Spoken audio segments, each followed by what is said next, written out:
Бүгінгі әңгіме саяси партиялар және Нұрсұлтан Назарбаев туралы. Біз кейбірде демократия дейміз, бірақ демократия бұл алдымызға қойған мақсат емес.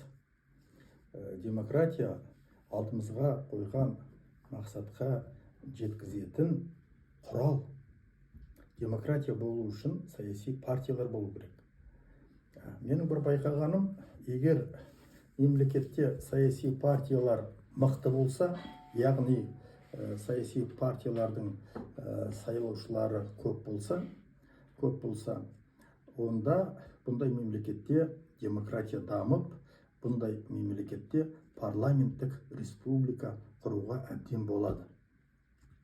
Ал егер мемлекетте саяси партиялар көп болса да, олар әлсіз болса, яғни сайлаушылары өте аз болса, онда үлкен мәселе туындайды. Себебі бұл саяси партиялар бір-бірімен алысып, жұлысып жаңағы жатқан кезде әлсіз партиялар, аз ғана қарулы топ келіп төңкеріс жасап, билікті басып алатын қаупі туындайды. Бұндай жағдайлар тарихта болған. Мысалы, 1917 жылы ақпан буржуаздық демократиялық революциядан кейін Ресейде көптеген партиялар пайда болған.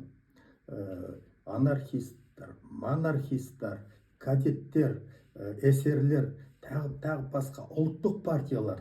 Қазақстанда бізде 3-4 партия болды. Осы партиялардың бәрі әлсіз болды.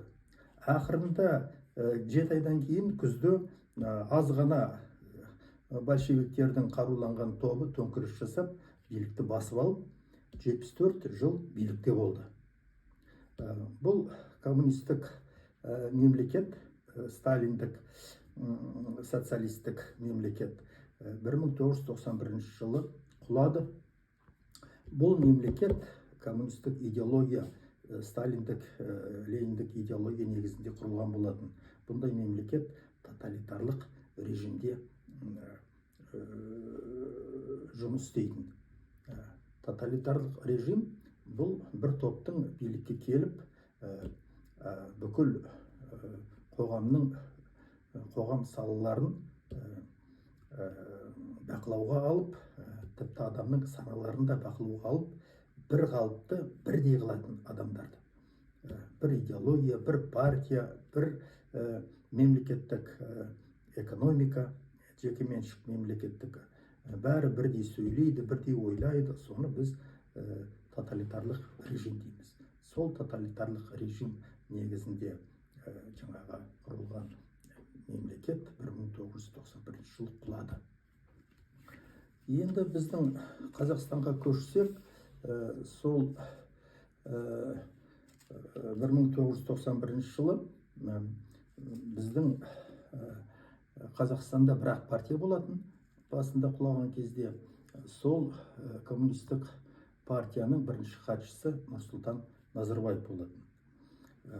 Бұл кісі соңғы 4-5 жылда болған кеңес уақытында мемлекетінде болған уақиғалардан сондай бір қорытынды жасап,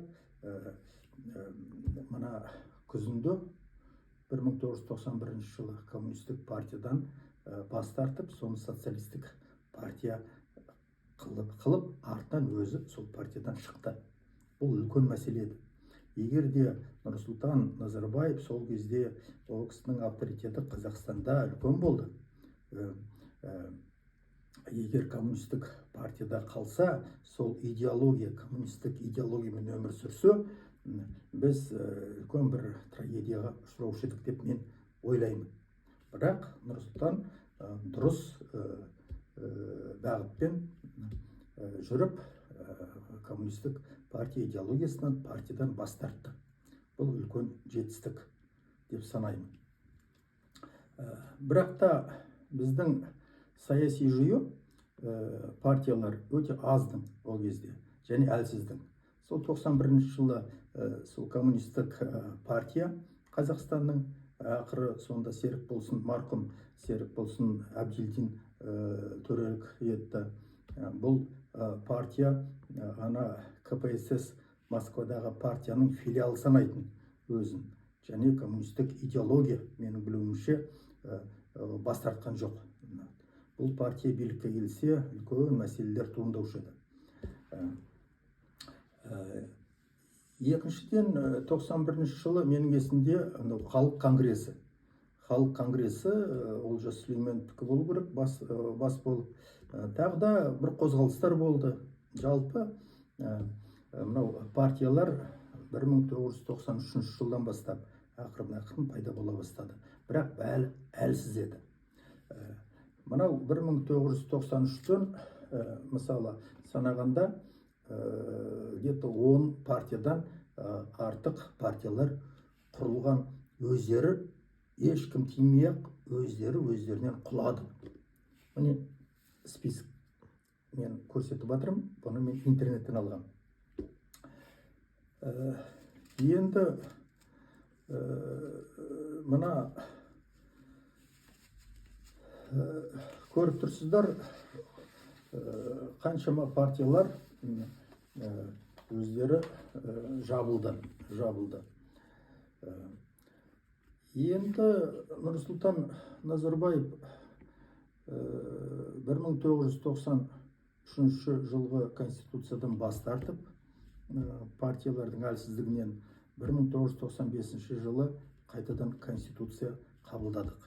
Сол конституциямен қазір біз өмір сүріп отырмыз. Бұл енді авторитарлық режим дейміз.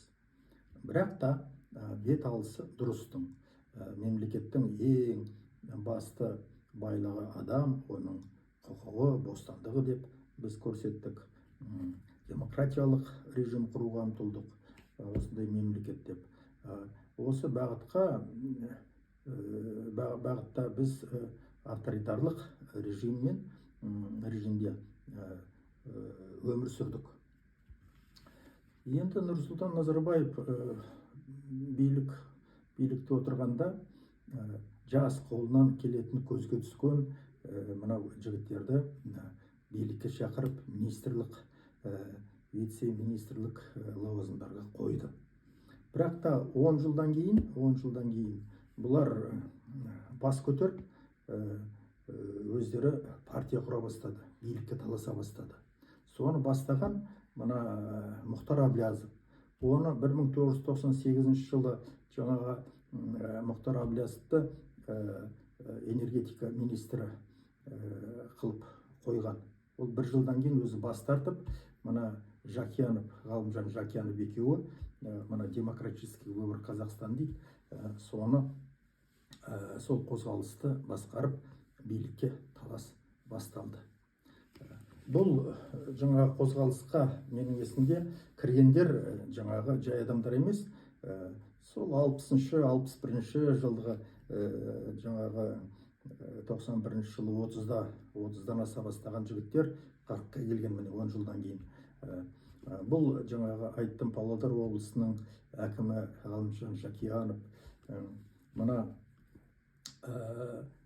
жаңағы министрліктен бас тартқан, бірақ Темір банктың директорлар кеңесінің төрағасы Мұхтар Әблязов, Ораз Жандосов, вице-премьер,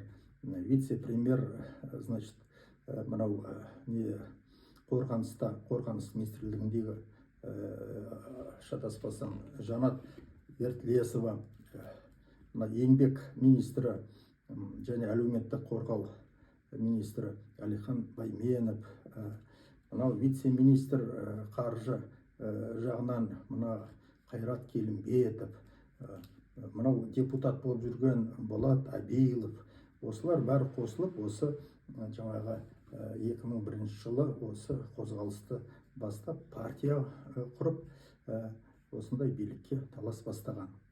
Бірақ бір мәселе, осылардың бәрі іштерінде әрбіреуі билікке дәмелері болған. Енді сол жағынан бұлар бастары қосыла ма? Жоқ, бұлар билікке таласа бастады, әлі билікке келмей. 2002 жылы жаңағы қозғалыстан мына кім қаңтарында 2002 жылы сөз талас болып, одан мынау Ақжол партиясы бөлініп шықты, Бәйменов бастаған. Ал келесі жылы мынау Болат Абилов, мен шатаспасам, мына одан кейін Алтынбек Сәрсенбайұлы, Ораз Жандосов, бәрі нағыз жаңағы Ақжол деп бұлар партия құрды. Бұны нағыз настоящий Ақжол дейді. Нағыз Ақжол бұл Азат болу керек. Жаңағы Азат деп білеміз, мен шатаспасам. Енді мынау ДВК дейді, жаңағы демократиялық Қазақстанның мына демократиялық партиясы. Бұл ақыры айналып келіп, бұлар Алға партиясын құрды, қалғандары. Бірақ бұны тіркеуге алмады, экстремистік деп. Сөйтіп, бұлар жалпы алғанда шашылып қалды. Ең басты мәселе, мен көңіл бөліп атқаным, жаңағы құрылған партиялар, мына жалпы социал-демократиялық партия дейді. Мына кезінде бұрын генеральный прокурор болған Тұяқбай, мынау Азат партиясы, мынау бәрі жаңағылар бірлесіп, бұлар Ақжол жаңағы партиялары, мына КПК, Қазақстанның коммунистік партиясымен бірлесіп сайлауға бірге шыққан. Егер де мен ойлаймын, олар бәрі жеңсе, Нұрсұлтан жеңіліп мына коммунистік партия Қазақстанның Әбділін бастаған, бұлар аналарды қырып тастаушы еді. Мен коммунистік партияның тарихын жақсы білемін, бір адамдай білемін. Басқа бұларда жоқ. Бұлардың идеологиялары осындай. Қан шығармай, бұлар қан көп төгілсе, билік үшін бұлар нығая береді, өсе береді. Коммунистік партия. Мен өзім бұл сөзіме жауап беремін. Сөйтіп, осындай қозғалысқа Нұрсұлтан жаңағы өзінің жұмысымен жұмылдырып, ақыры елді алға басты. Бірақ та біз бүгін айтамыз, Нұрсұлтан Назарбаев авторитарлық режим құрды деп. Ал енді біздің жаңағы өзі қойған министрлері билікке таласып, бір-бірімен қырылысып атса, басқа партиялар құрылған, өздері құрып, өздерімен жаңағы құлап жатса, енді қандай бізге режим құру керек? Тоталитарлық режим. Әбділді алып келіп, марқұм жаңа коммунистерді қайтадан қоямыз ба? Тоталитарлық режимді коммунистердің көрдік қой. 74 жылда ана жолын бір немді айтты, мен 60 миллионнан астам шығын болған осылардың. Бұл үлкен халықтарға, көп халықтарға эксперимент жасаған бұл режим, бұл партия. Енді Нұрсұлтан Назарбаев 2019 жылы өз еркімен биліктен келікті.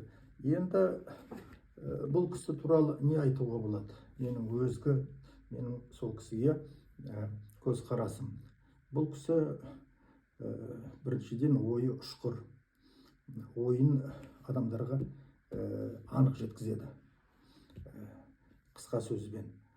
Екіншіден, аргументтері өте түсінікті. Үшіншіден, адамдармен жұмыс істей біледі. Ұйымдастырушылық қабілеті зор. Және тәжірибесі мол болды. Жалпы алғанда біздің елге, біздің халыққа Нұрсұлтан Назарбаев еңбегі сіңді.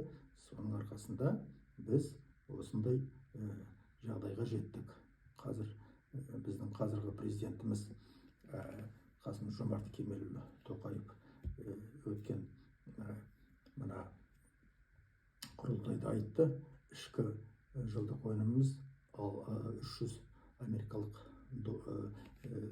мың доллардан асыпты. Адам басына шаққанда 15 мың доллар. Осының басы 91-ден басталған реформалардан. Енді бұл кісінің тағы да бір қасиеті, мен ойлаймын, мына теориялық жағынан аздау білсе дағы біздің мына басты академик ағаларымызға солардың тілдерін алып, солардың айтқанын істеді. Ол мынау Салық Зиманов, ол кісі мемлекет және мына құқық тарихының маманы, мынау академик болғаны кеңес уақытынан бері. Мынау Сұлтан Сартаев, мемлекет және теория мамандығынан, мынау Ғайрат Сапарғалиев, конституциялық құқықтан, осыларға, осы кісілерге жаңағы теориялық жағынан мынау біздің егемендік туралы декларациямыз, біздің мынау тәуелсіздік туралы мына конституциялық заңымыз, содан кейін 1993 жылғы 95 жылы конституцияларды осы кісілер көп еңбек сіңірген. Осыларды қолданды. Осыда бір жақсылыққа мынау итермеледі. Енді менің айтып атқаным, мынау осындай қасиеттер ел басқаратын қайдан келді? Мынау мен 8-ші буынның синдромы деген бір гипотеза кезінде негізінде өзім осыны бастап, мына Жошолысын, Шыңғысханның ұрпақтарын қарастырған. Бұл 2 рет 7-тен 7 ата болып, 2-ші айналымның соңында әулет биліктен кетеді.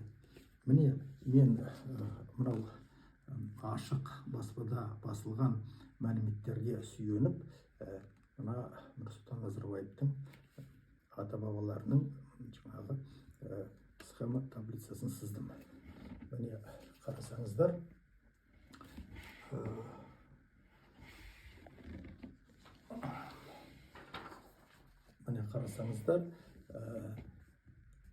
атадан санасақ 7-ші Қарасай. Қарасайдың 7-ші ұрпағы Назарбай. Ал егер Шапыраштан санасақ 7-ші Айдар, Айдардың 7-ші буыны Нұрсұлтан. 7-шілер өте мықты болып келеді. Және Нұрсұлтан осы әулетте ең бірінші және соңғы елбасы болған, президент болған.